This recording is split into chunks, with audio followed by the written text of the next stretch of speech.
dadkiisa dhise isxilqa dalka yaale nagaale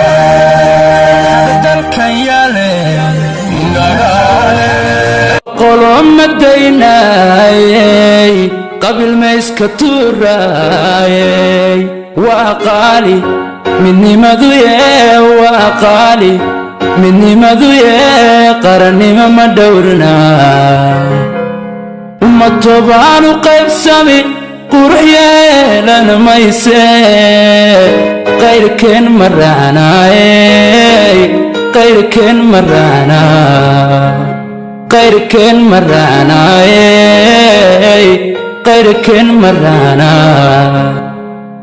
qaldanaha ma qabanaayey qumanaha ma yeelaayey waa qoys dadkeennu yee waa qoys dadkeennu yee qalquudha ma noqonaa waa qoys dadkeennu yee waa qoys dadkeennu yee qalquudha ma noqonaa uma toban u qaybsami qurux yeelan mayse qayrkeen ma raacnaa fanaanka qaaliga ah ee Suldaan Seraar Guhaad ayaa waxa uu soo saaray hees aad u macaan ereyo kala kacsan leh kuwaasi oo uu uga soo jawaabayo kooxda waayaha cusub oo dhawaanahan soo qaaday hees la magac baxday Nabar iyo Naxdin.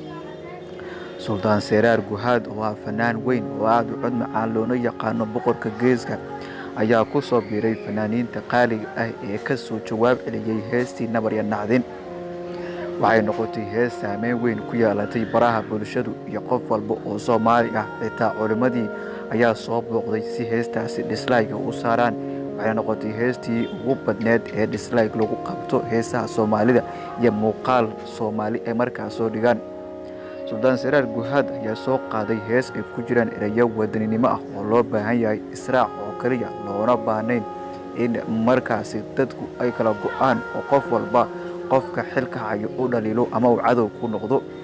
waxaana erayada ka mid ahaa ama ay ka turjumayeen in la taageero xilka qofka hayo si qudhiisu u guuto shaqo wacan dalkana uu horay u sii socdo.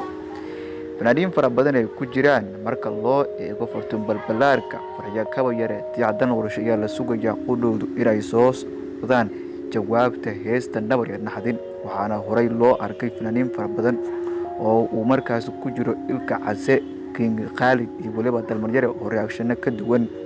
waa kala duwan soo bixiyay oo qaar ay ku taageerayaan heesta qaar kalena ay uga soo horjeedaan qaabka heesta loo qaaday iyo waliba erayada ku jiro.